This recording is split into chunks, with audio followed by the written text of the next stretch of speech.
C'est le dernier bateau qui vient de naître. Il glisse lentement sur son puissant berceau. Et le vieux charpentier regarde disparaître les lys toutes dorées dans le fond des eaux. C'est le dernier bateau qui quitte ce rivage. Le vieil ouvrier. C'est le constat que dans les années 70, il s'est passé, mais vraiment pour la marionnette, des choses formidables. Attends. Il est en train de filmer. Non. Là, tu te lances, là. Mais non, mais J'ai complètement oublié de placer celui-là.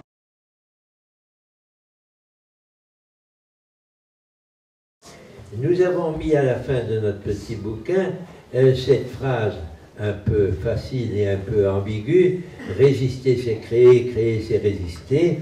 Ça fait bien, ça fait joli à la fin d'un bouquin, et on commence par se dire oui, mais qu'est-ce que ça signifie? Ça signifie rien. Eh bien si, ça signifie quelque chose, notamment que l'on ne peut commencer à être créateur dans quelque domaine que ce soit sans résister au courant qui vous entoure. Nous sommes tous pris dans des conformismes.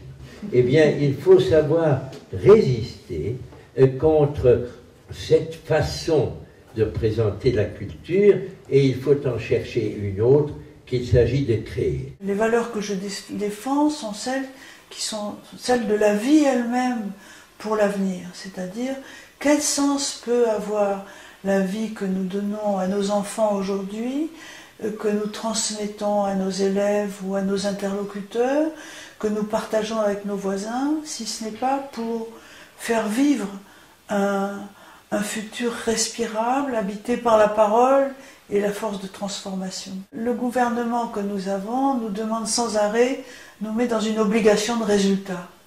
Moi, je pratique la parole est mon métier, je fais ce que je pense devoir faire parce que je ne peux pas faire autrement. Un outil, c'est comme la conversation, peut-être ils vont trouver un jour un truc qui remplace la conversation. Non, le journal appartient au genre humain, le journal papier appartient au genre humain, et Internet appartient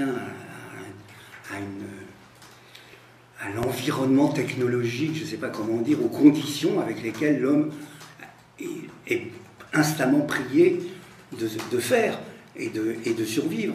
Et d'ailleurs, du coup, si possible, intelligemment, c'est qu'on est quand même nombreux. Et beaucoup sont silencieux, évidemment, ou doutent même que ça vaille le coup de dire quelque chose. Mais même, par exemple, enfin, quand on parlait, bon, c'est avec Gilles Deleuze, de ces espèces de choses qui sont quand même maintenant presque imminentes, ou qu'on peut voir au cinéma ou ailleurs, c'est-à-dire des êtres machines, quoi, voilà. Ben, tout immense philosophe qu'il était, et ça l'intimidait et l'effrayait et le désespérait quand même beaucoup, quoi. On a un tournant, mais on a connu des tournants, mais c'est un tournant sérieux. C'est même plus que la chute de l'Empire romain, c'est plutôt un tournant comme du paléolithique au néolithique. Ou bien ça passe ou ça casse. Non, on m'a dit votre livre, Le capitalisme à l'agonie, vous faites des prévisions. Je dis non, je fais pas de prévisions, moi je suis dans le constat. Je veux dire, si je dis c'est l'agonie capitalisme, c'est un constat. Et j'explique dans le livre pourquoi c'est un constat.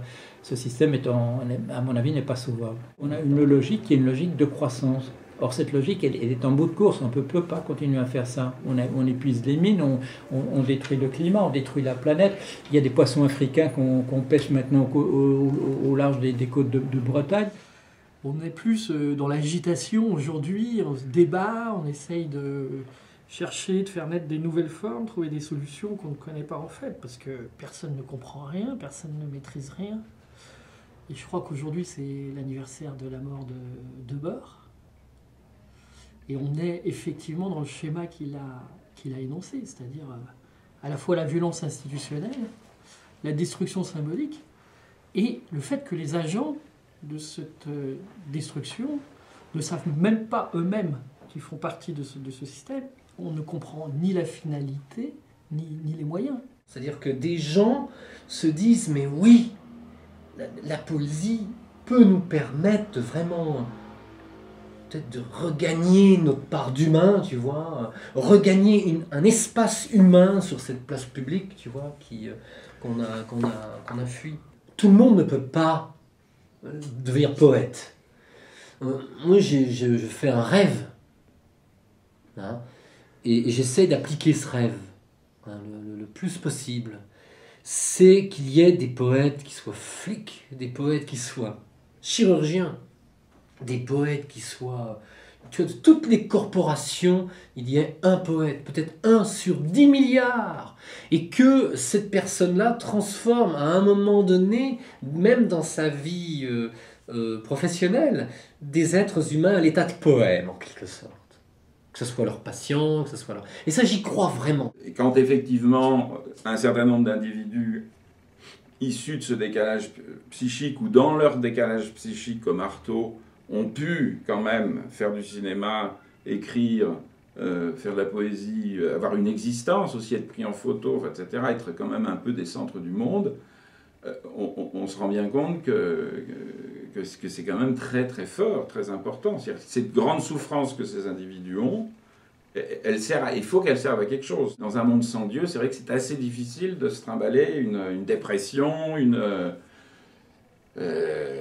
psychose, parce que ça sert à rien. On est dans l'époque, enfin, on est post-sartrien, donc je veux dire, l'idée que la vie n'a aucun sens, c'est plus une question. C'est-à-dire, on vit là-dedans. Ça, je ne le sais pas de moi-même, hein, mais je le tiens de Svetlana Alexievitch. À la fin des goulags, parce qu'il y avait encore des goulags dans les années 70, il n'y avait plus de gardiens. C'est-à-dire que les gens, ça faisait 20 ans, 30 ans qu'ils vivaient dans un goulag, ils n'avaient absolument pas idée de s'enfuir s'il n'y avait plus de gardiens. Pourquoi c'est calme les quartiers? Pourquoi est-ce qu'à partir de 6h, 8h du soir, il y a moins de monde? Les gens regardent la télé, même les mômes. Hein. Comment finalement la peur est intégrée? Et aujourd'hui, je vois beaucoup d'équipes, c'est difficile de retrouver la liberté et l'audace vraiment folle d'un geste artistique.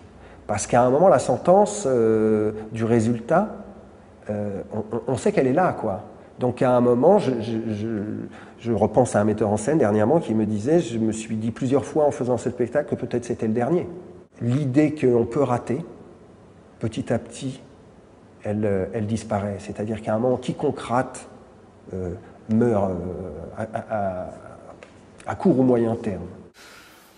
Arrêtons de vouloir se défendre, de vouloir défendre une situation. Il faut être offensif. Il faut être extrêmement offensif. Je dis bien offensif, je dis pas agressif. Qu'est-ce que veut dire offensif? Ça veut dire qu'il faut s'attaquer à quelque chose. Il faut s'attaquer à un immense problème. Cet immense problème étant que le mode de vie qui s'est imposé à la planète entière aujourd'hui n'est plus soutenable, n'est plus possible. Tout le monde le sait. D'une manière ou d'une autre, personne n'est d'accord sur la façon de qualifier cette insoutenabilité, mais tout le monde le sait. Même Nicolas Sarkozy le sait. Il l'a dit lui-même. Tout le monde sait que ça ne peut plus continuer. Dans cette situation, la question numéro 1, c'est la culture. Numéro 1. Comme le disait la philosophe Simone Veil, c'est pas le fascisme qui abolit la capacité de penser, mais c'est bien parce qu'il y a une diminution de la capacité de penser que le fascisme s'installe. Effectivement, la voie était totalement ouverte à l'installation d'une religion du marché. Grosso modo, on peut dater de la deuxième moitié des années 70 et en tout cas des années 80, au début des années 80, l'installation d'une culture du capitalisme financier qui finalement innerve l'ensemble de la planète progressivement, insidieusement se situant aux extrémités de la plupart des institutions. La grande attente des citoyens français, c'est de pouvoir trouver des limites à une puissance financière qui est illimitée.